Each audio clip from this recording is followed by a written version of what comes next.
Olá, boa tarde, sejam bem-vindos a essa TV Platão especial. Excepcionalmente, hoje, sexta-feira, já tivemos uma TV Platão na quarta-feira, mas marcamos hoje esse novo bate-papo porque vamos falar de um tema importante, de um assunto que está tomando conta da nossa vida nas últimas semanas. E nós precisamos falar sobre isso, sobre o coronavírus. E para conversar comigo, com vocês também, nós estamos ao vivo pela live do Facebook. Eu tenho aqui comigo o professor Denis Armando Bertolini, que é graduado em farmácia pela Universidade Estadual de Maringá, é mestre em ciências biológicas e é doutor em ciências, doenças infecciosas e parasitárias. E é professor de virologia nos cursos de biomedicina e farmácia. Obrigada, professor, pela presença. Prazer, Lu. Muito bom falar sobre algo de importância hoje. Obrigada por ter aceitado o nosso convite. Queridos, nós estamos ao vivo pelo Facebook, então vocês podem mandar as dúvidas, porque na verdade a intenção do Colégio Platão é justamente essa. Muita informação, né, professor? Muita informação assim, nós recebemos todos os dias pelas redes sociais, áudios, textos, vídeos, alguns podem ser fake news, outros não, mas essa enxurrada de opinião, de informação, dá um efeito reverso. Então, é importante que as pessoas busquem fontes seguras. Sim, nós que somos da área acadêmica, nos surpreendemos com o volume de informações. Embora todo dia a gente lê, procura artigos científicos, que são as nossas referências para dizer alguma coisa, mas mesmo assim ainda existem muitas dúvidas, muitas incertezas. Algo já esclarecido, tudo, alguma experiência adquirida, mas foi tudo muito rápido. Sim. Essa situação foi muito rápida. A gente tem um veículo de comunicação hoje rápido que não tinha em 2009 quando teve, né? Aliás, eu queria também agradecer ao Elele Alcamin, que é o diretor da 15ª Regional de Saúde, que foi quem nos indicou o professor Denis. E o Elele esteve recentemente para falar aqui conosco sobre a dengue, mas a dengue, não é, professor? Como você disse, é uma velha conhecida que tem mudado, mas nós já convivemos há algum tempo. O corona nos assombra ainda mais por ser ainda desconhecido. E aí talvez essa sensação de pânico que não leva a nada, né? Ninguém lugar algum. Vamos falar de números primeiramente, né? Muitos estão sendo divulgados. Eu não sei se a cada quanto tempo esses números são atualizados, diariamente? Hora em hora, hora em hora. Existem hoje, com uma coisa tão rápida, existem aplicativos da própria Organização Mundial da Saúde, de organismos internacionais, que de hora em hora ou de minutos em minutos eles vão atualizando dados conforme eles vão chegando. Então você abre aquele site e ele automaticamente vai sendo atualizado em tempo real, quase em tempo real. O termo pandemia, que foi anunciado nessa semana, ele tem a ver com números e localização geográfica, quanto que esse... Isso, hoje ele ocorre em todos os continentes. Isso. Então isso é importante. Aí que pôde e a OMS... Não tem a ver com a morte, né? Com a fatalidade, tem a ver com os casos. Os casos. E no Brasil, como é que estamos hoje? O Brasil, hoje sexta-feira. Hoje sexta-feira, né? Nós temos aí algo em torno de 1.400, 1.500 casos ainda suspeitos. Isso é atualizado diariamente. As informações do Brasil a gente também tem em tempo real, mas basicamente é isso dado. 1.400. 77 confirmados, né, que é aqueles que fizeram o exame e constatou-se a presença do vírus. E esses confirmados estão no que se chama de quarentena? Quarentena, a maior parte deles em casa, porque como a gente sabe já, grande parte dos pacientes é uma doença normal. Sim. Então pode-se tratar em casa, o cuidado da casa é para que ele não transmita. E aí a gente pode controlar melhor a doença. Mas desses 77 casos, pouquíssimos estão internados, com casos mais graves, mas por enquanto não tivemos óbito no Brasil. Mas tem números assim, pensando talvez Paraná, mais a nossa região, a 15ª, Maringá. Sim, o Paraná tem 6 casos confirmados, e aí a gente tem... Pessoas que foram, que viajaram, todos os casos de fora, importados, né, que a gente fala, são casos fora, ainda não houve no Paraná transmissão entre nós, né, um caso índice que veio para cá e a partir dele contaminou outras pessoas aqui, isso não.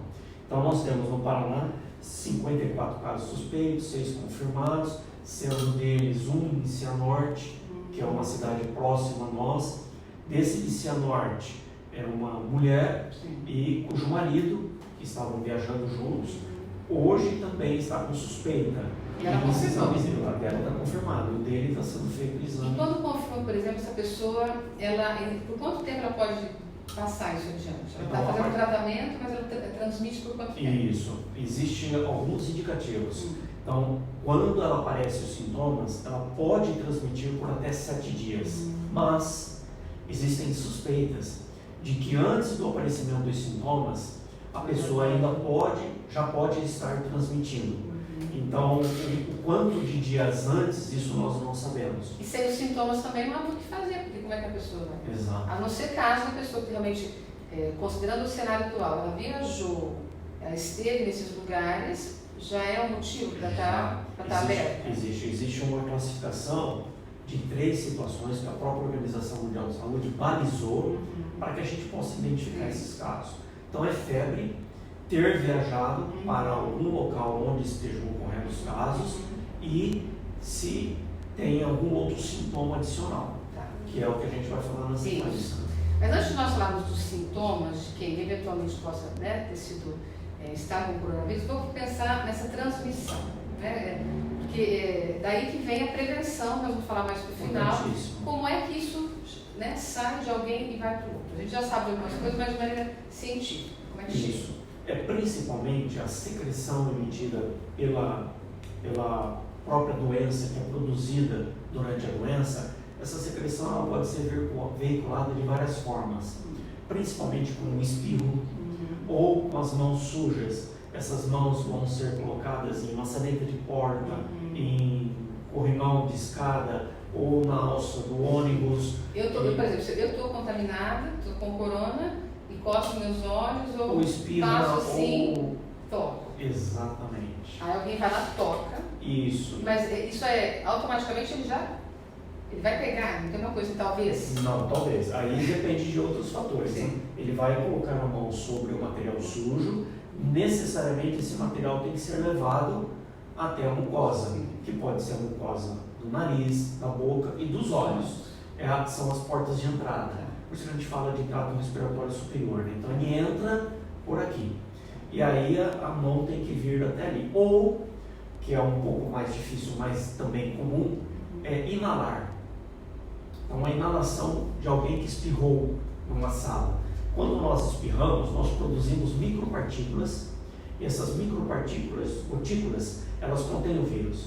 E nós podemos inalar ao respirarmos, e essa gotícula ela provoca já o quadro qualquer de infecção. doença também, não só como a corona. Não só com ele. Isso é mais leve também. Exato. Porque a recomendação é sempre que se eu entre no ônibus, estiver fechado, se tem essa ventilação, né? Tudo ajuda. Para evitar. E por que isso, né? Essa ventilação? Porque ao ventilarmos ou ao deixarmos o ambiente, a chance do vírus sobreviver naquela secreção que você mesmo disse, coloquei a mão sobre a mesa, né? Ou algum outro local. Naquela secreção, o tempo de vida dele seja reduzido. Então, ao expormos ele quanto mais fechado, propicia ele sobreviver por mais tempo. E essa história de temperatura, né, que a gente também recebe áudios bom, a gente nem vai entrar no mérito dos textos que recebemos com indicação de chazinho, alguma coisa assim para curar, né? Mas, por exemplo, temperatura, resiste, a gente sabe que é uma doença, né, do clima frio, estamos ainda para chegar no inverno aqui no Brasil, mas ele tem isso, por exemplo, dias quentes como hoje. A chance de transmissibilidade se reduz por conta justamente da temperatura mais alta, da umidade baixa. Ele precisa necessariamente ter um ambiente úmido e estável. Então, com essas nossas condições, isso pode ajudar a eliminá-lo. Então, a possibilidade de transmissão minimiza. Mas aí não quer dizer que eu vou também relaxar a guarda. Eu tenho que tomar minhas precauções para poder... Aliás, professor, é bom a gente lembrar disso. Nós estamos falando aqui, gente, sobre esse tema tão importante e atual, mas tudo que falamos de prevenção, de higiene, da vida, né? Não é só exemplo. Se nós adotássemos o cuidado de higienização das mãos, de lavar as mãos, evitar colocar as mãos no rosto, principalmente nos olhos, a quantidade de infecções dos olhos, que é a conjuntivite, diminuiria acentuadamente. Não chega a ser nenhuma novidade. Mas no espaço, por exemplo, está ventilado, mas alguém vai espirrar e não se cuidou, né? Não fez aquele gesto, não usou lenço, pode espalhar para quantas pessoas? Então tem um raio de atuação essa? Tem. O espirro ele pode atingir até 2 metros, 3 metros. Mesmo se for discreto, tem? Mesmo que for discreto, mas se eu fizer a contenção dele, tudo bem. Diminui muito. Então, essa possibilidade existe. Então, num ambiente fechado, que é onde ocorre a maior chance de transmissibilidade. E a pessoa usando lenço de papel, ela tem que ter cuidado com o descarte também, né? Porque se ela está, ela usa o lenço de papel, que a gente recomenda, lógico que se use, mas aí... Tem que jogar imediatamente já no local correto, não deixar exposto. Imaginar que outra pessoa não vai... Não pode entrar em contato. Se tiver contato com esse lenço também. Sim, sim. É aquilo que a gente estava falando, né? O tempo de sobrevivência dele no papel também é importante. Então, nas superfícies inertes, que é a mesa, o papel, o corrimão, a maçaneta da porta, tudo isso favorece. Então, tem que tomar muito cuidado com isso. Existe um artigo que, logo quando começou toda essa problemática aí do coronavírus, que foi elaborado para os outros coronavírus. Então, para os outros coronavírus que infectam o homem, a chance de sobrevivência do vírus nessa superfície pode chegar até 9 horas. Até. Isso depende de tudo isso que a gente está falando. De um ambiente, de fatores. Então, ou seja, uma secreção sobre uma mesa, se tiver condições propícias de sobrevivência do vírus, ele pode permanecer ali por até 9 horas e infectar as pessoas. A gente vai voltar nesse assunto um pouquinho na hora de falar da prevenção, né? Se tudo isso transmite, como é que a gente pode se prevenir? Mas vamos pensar um pouquinho no vírus, né? Você é doutor nisso, mas vamos pensar pessoas leigas, né, como eu, que leem alguma coisa, que sabem, né, tão pouco. O que é que, afinal de contas, ele faz, né? Quando se eu recebê-lo em mim, o que ele está fazendo ali no meu organismo? Para você ter uma noção, a confusão entre os pesquisadores é tão grande que parte dos pesquisadores falam que é um micro-organismo morto e parte não, né? Eu defendo que ele é realmente vivo porque ele é extraordinário. Por ser tão pequeno, mínimo, ele tem apenas uma informação, que é o código genético dele, o ácido nucleico dele, que a partir desse ácido nucleico ele domina a nossa célula. Então, necessariamente, quando eu entro em contato com esse vírus, ele precisa entrar dentro de uma célula. Inicialmente, ele faz isso nas células do trato respiratório superior, até que ele chega aos pulmões. E lá nos pulmões, ele lá que ele tem maior chance de se multiplicar dentro das células. E aí, o nosso sistema imune tenta combater essa infecção e não é fácil, porque um micro-organismo que está lá dentro da célula e o sistema imune começa a tentar eliminá-lo. Só que começa a intensificar também a produção de substâncias que vão fazendo a concentração de líquidos dentro do pulmão, dificultando a parte respiratória. Mas isso acontece com outros vírus também? Sim, o vírus do resfriado, mas a gripe é um vírus que também infecta o pulmão. E ele faz um quadro parecido com relação a esse aspecto. E ele nos assusta mais agora por ser desconhecido, porque realmente ele é mais forte? Justamente, ele é desconhecido, mas também pela facilidade na transmissão dele, tem impressionado. E aí, quanto mais pessoas pegarem, maior a chance de termos casos mais graves. Então, por isso que ele assusta. Ele tem uma chance maior de transmissão. A gente usa um termo, que eu vou até explicar para os nossos ouvintes, né, quem gosta disso, que é o termo R0. R0. O R0 é, você está com o coronavírus. Qual é a sua capacidade de transmissão dele? 2,75. Ou seja, entre 2 e 3 pessoas. O da gripe é de 1,5. Que a gente fica imaginando até aqueles gráficos das pessoas, né? Uma que passa para 3, que está no... Isso. Existem. Isso que assusta, né? Você encontra isso, inclusive, na internet. Você tem esse comparativo dos dois, crescendo. Então, a transmissibilidade dele é que assusta, e aí é por isso que a gente tem que adotar várias medidas aí de cuidado. E aí você falou que a pessoa tendo, ela pode, por um tempo ela não vai sentir nada, depois que ela começa a ter os sintomas. Exato. O que, por exemplo, para a gente poder... Principalmente começamos com a febre e alguma dificuldade respiratória. Febre tosse. Quanto, por exemplo? Porque Ela ultrapassa 39 graus, né? Ultrapassa 39 graus. Mas aí, ele fala de dengue também fala de febre, só que a dengue não tem a ver com as vias aéreas superiores, não, né? Não. A dengue são outros sintomas. Tive febre associado ao problema respiratório. Então, dificuldade, tosse, Isso, dificuldade respiratória, tosse, esses sintomas são os iniciais. E aí é que a gente recomenda que ao ter esses sintomas procure... Garganta também? A garganta, né? Começa a irritar a garganta, o que provocaria tosse. A tosse é mais para um mecanismo de expulsão de secreções, que já estão comprometendo o indivíduo. Porque é muito rápida, é muito rápida a infecção, né? É por dias, a gente está falando de dias. Pode ser que a pessoa tenha um quadro leve do corona a ponto de, sabe, estou com resfriado, porque eu lembro que uma vez o Drauzio Varela falou assim, olha, resfriado você trabalha, gripe você não consegue trabalhar, porque a gripe, não sei se é uma forma popular que ele diz assim, resfriado é aquela coisa, estou com resfriado, parece uma coisa que vai passar rápido. Não sei. Isso, é isso mesmo. A gripe, por conta de ser uma infecção mais profunda, que vai ao corpo, assim, no sentido de... a febre é mais alta, a dor no corpo, os sintomas são mais intensos, com tosse, com secreção profunda e intensa, isso tudo é que dificulta. E quem já tem esses quadros com frequência por algum outro motivo, aí tá agora, tem novamente, fica essa dúvida, né? Tem exames já que vão mostrar?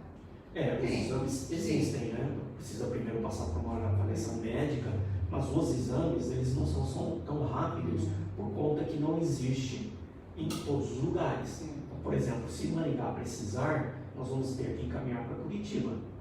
Então, esse trânsito todo demora, vai chegar lá, vai entrar numa fila e para ser processado, porque também existe uma dificuldade de pessoal treinado para fazer, nesse momento, um volume muito grande de amostras.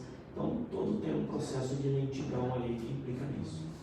O professor e eu conversávamos nos bastidores sobre como pensar assim, eu estou sentindo isso, pode ser que não seja, mas eu posso ser negligente se eu não procurar ajuda médica, para mim, para o meu filho, para a minha família, mas ao mesmo tempo tem que tomar cuidado para não dar um espinho, já querer ir para o médico e aí lotar as unidades de saúde e às vezes sai de lá com uma doença que nem tinha. Isso já está acontecendo, né? Por causa dessa preocupação geral exacerbada ainda, as pessoas estão com medo e estão procurando já de forma bem intensa o serviço. E aí junta com todas as outras, porque é importante a pessoa falar que as outras doenças continuam por aí, né? Nossa, e agora também vai começar os problemas respiratórios normais, certo? Mas deixa eu comentar um aspecto que você fez na pergunta anterior, com relação às pessoas jovens que adquirirem o coronavírus, elas vão lidar bem com a situação, muitas delas não vão ter sintomas ou sintomas brandos. Então, isso de fato vai acontecer e essas pessoas, elas transmitem também.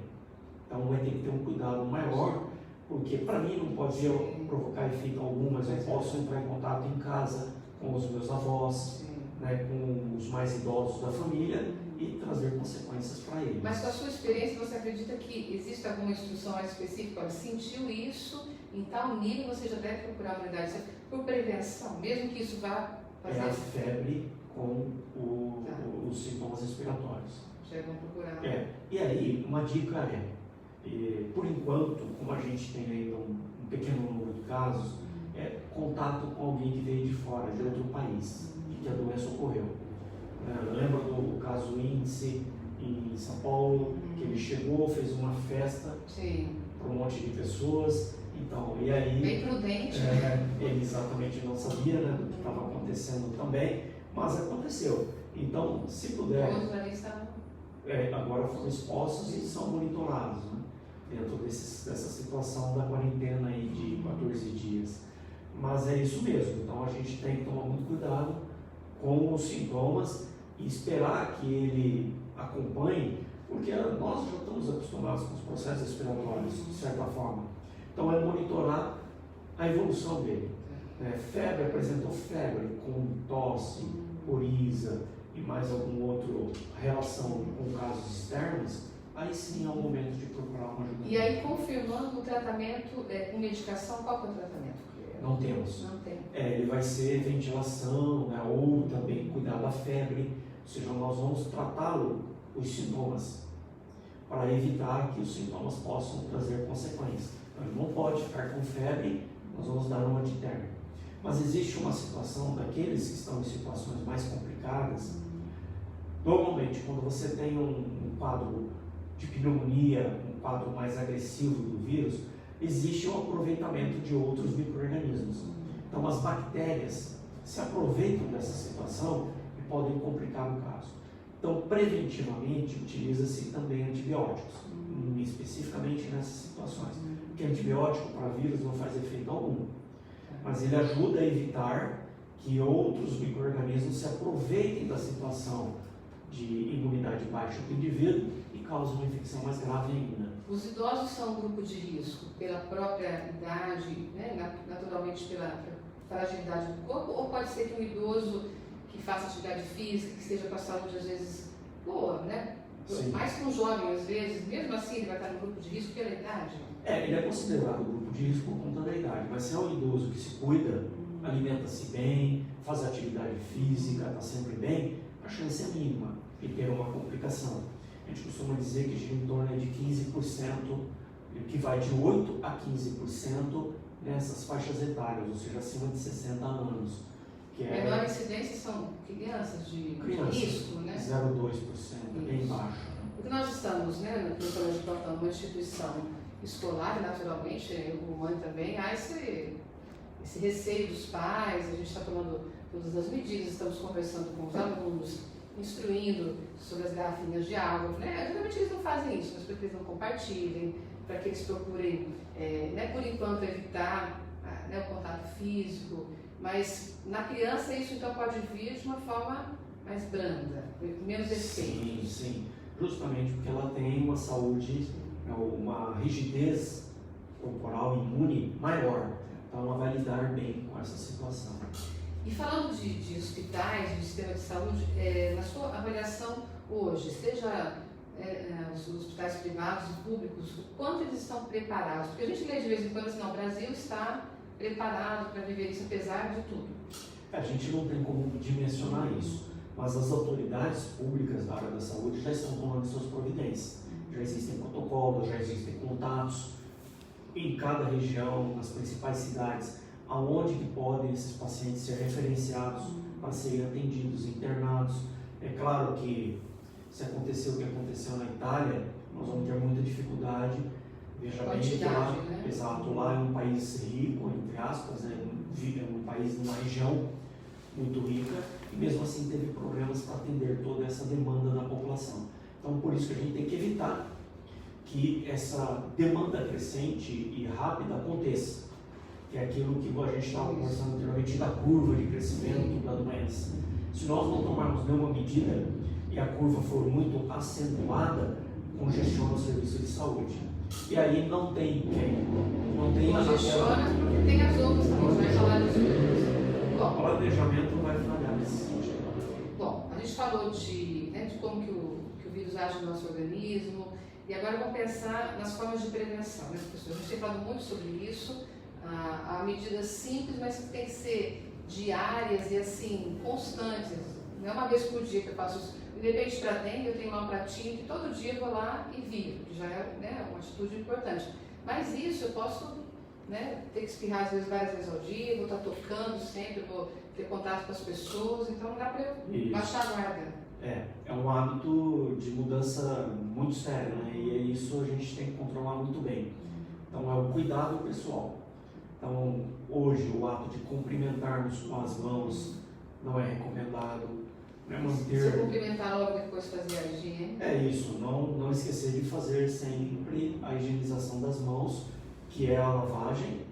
E a lavagem, Lu, ela não é uma simples lavagem. Nós temos aí a questão de você lavar muito bem as mãos, principalmente entre os dedos dos dois lados, né, entre os dedos. E um ponto muito interessante é essa parte central da mão. Fica mais... que normalmente a gente acha que lavou, mas observe que ao atritarmos as mãos fica um buraco.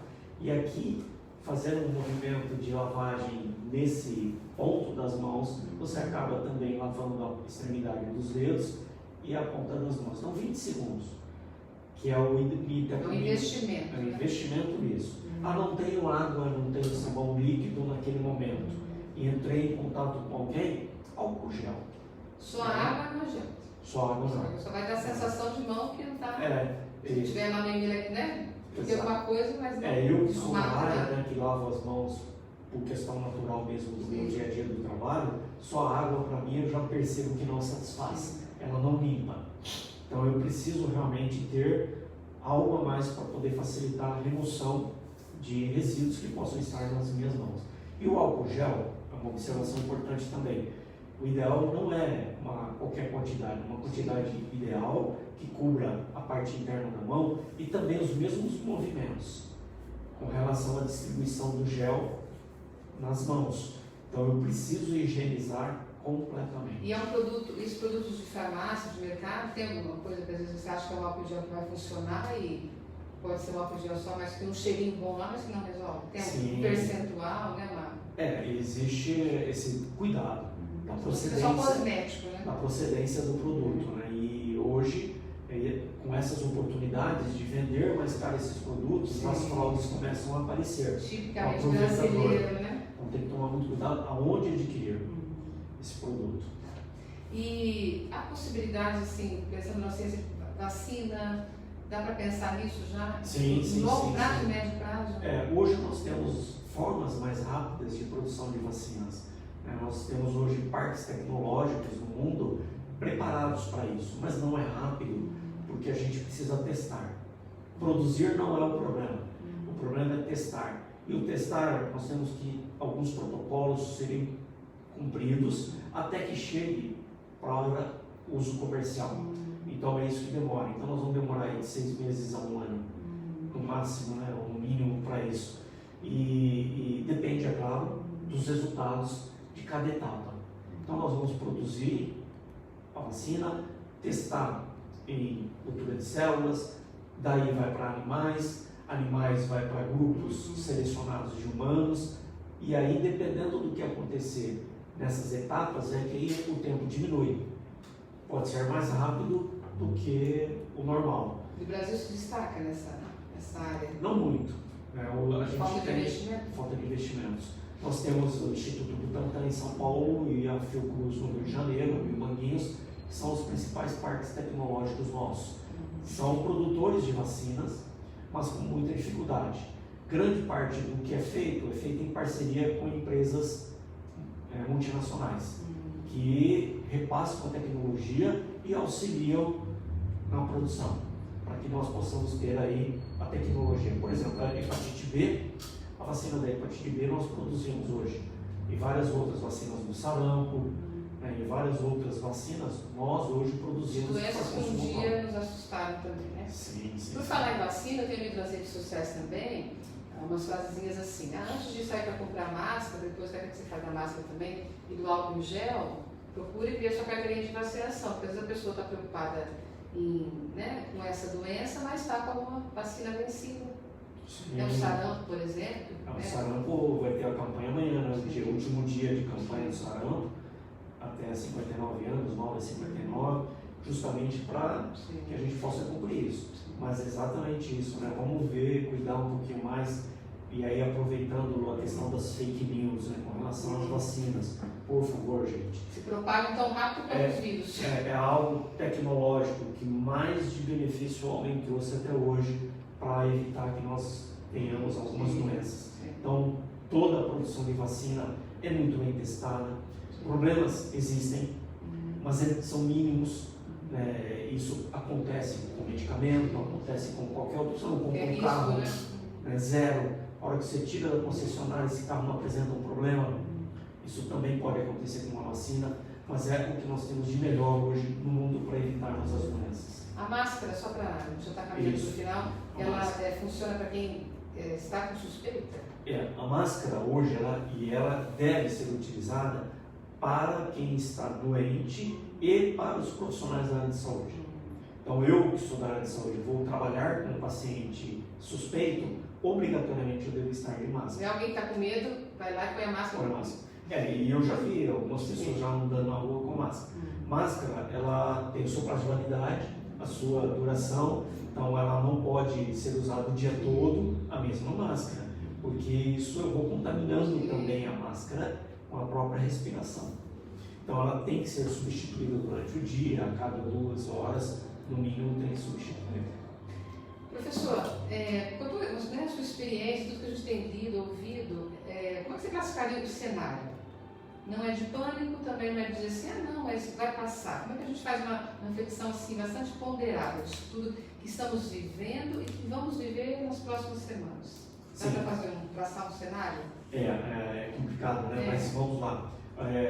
As orientações que têm vindo é que a partir desta semana nós vamos ter um crescimento no número de casos. Um crescimento que, dependendo das condições que a gente comentou agora durante as nossas conversas, podem ser minimizadas, né? Mas virá. Você fala de região Maringá ou pensando em Brasil? Pensando em toda a nossa região. Lembrando que nós estamos na região sul. A região sul é uma região que tem um clima propício a termos doenças respiratórias. Embora hoje a gente sabe que tem pessoas internadas com gripe, H1N1, sofrendo lá no verão.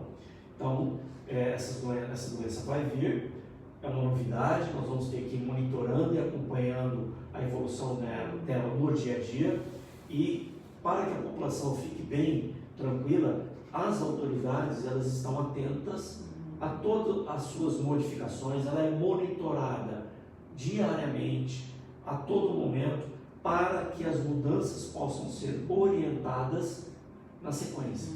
Então nós vamos ter que trabalhar com essa realidade conforme a evolução. Não adianta. O outono vai começar o outono ainda, né? Então tem um ciclo grande de uns 4 meses ou mais, né? Exato. Então o período dela, como a gente pôde observar na China, 2 meses. Então já está numa descendência. Lá já está. Já está numa descendência. Aqui está em que parte da curva? Nós estamos começando na subida. Estou subindo. Mas a subida dela pode ser menos ou mais inclinada, dependendo de como for o comportamento nosso. Mas daí é uma realidade nova, vamos ter que trabalhar tudo isso conforme as coisas forem andando, mas não adianta nada eu ir no supermercado hoje fazer um estoque de comida em casa. Essas cenas de filme americano, né? Uma coisa assim, parece. Não precisa, não aconteceu isso. Né? Não aconteceu isso em 2009 com o H1N1, não precisamos fazer isso, porque tudo vai ser bem orientado hoje com toda essa facilidade de informações que nós temos, de tecnologias disponíveis, nós vamos avançar bem com relação a essa doença também. Eu acho que é perigoso a gente ficar no pânico, porque a gente vai ficando com medo, ficando refém, e aí você tem medo de sair para trabalhar, você acaba sendo negligente até, né, com as crianças, porque o adulto tem que manter, né, professor, esse equilíbrio, porque a gente tem que imaginar, nós tivemos até no plantão essa semana, a professora de ciências levou as crianças, fez toda essa aula, né, de como higienizar as mãos, vai explicando, e, lógico, a criança ela compreende, mas talvez ela se esqueça, né? Você não vai imaginar que uma criança de 3, 4 anos vai estar brincando lá com o coleguinha, ela vai lembrar disso, e vai lavar a mão. O adulto tem que estar sempre por perto, e a escola tem esse papel muito grande. Sim, né? É fundamental. O que nós estamos fazendo aqui hoje é o mais importante. O que todos devem fazer é disponibilizar a informação e acompanhar a evolução disso. Hoje, na rádio CBN, Maringá, é a preocupação do Sindicato dos Bancários, para que também a orientação ela possa ser disponibilizada aos seus usuários, principalmente os idosos, né, que hoje, com a tecnologia, eles têm muita dificuldade de acessar os nossos aplicativos, e aí eles vão até a agência. Então, como comportar, ir até a agência, como se fazer, não são medidas de pânico, mas você precisa informar a população de como ela deve se comportar corretamente diante dessas situações. Eu não vou ao banco, então vai, mas se for, faça a higienização das mãos, cuide-se. Encontrar um amigo, só o oizinho. Só o oi e tal. Se for espirrar, tomar as medidas de precaução de tentar conter o espirro no cotovelo. Essas medidas todas são importantes para que a gente possa passar bem por esse momento. Acreditar que vamos passar. Querido, nós já estamos conversando há um tempinho, acho que falamos mais algum ponto que você trouxe para nós. O tratamento já falamos, sintomas, grupos de riscos, sobre as viagens. Lembramos da dengue, né, professor? Porque, gente, onde o Aécio, acho que ele está falando assim, escuta, mas esqueceram de mim. Porque, acho que uma semana ou 10 dias atrás, se vocês zapeassem um pouquinho pela rede social, praticamente é só esse assunto. Agora parece que desligou a chavinha e esqueceram da dengue. Os 7 óbitos em Maringá não é algo que se deva esquecer, né? E ainda está aí, em grande número de casos, é o meu setor hoje também cuidar da Houve uma reunião na UEM hoje, mas por causa do corona, né? Corona. Hoje nós criamos dentro da universidade um comitê de assessoramento à administração da universidade, porque nós ainda não iniciamos o período letivo. Então nós já estamos tomando algumas atitudes, também esclarecer a comunidade, para que o aluno venha já com informação antes de que ele esteja frequentando as aulas. Então nós vamos disponibilizar todas as informações que nós estamos fazendo aqui hoje, que vocês já fizeram com a professora de ciências, então nós vamos fazer de outra forma. Também avaliarmos os grandes eventos que estão programados agora para o outono e inverno. Cancelados ou adiados? Vamos ter que tomar essa providência, sim. Por que isso? É uma medida radical? É, mas é uma medida de proteção. Né? Não é porque vai explodir uma unidade, senão nós temos que reduzir contatos.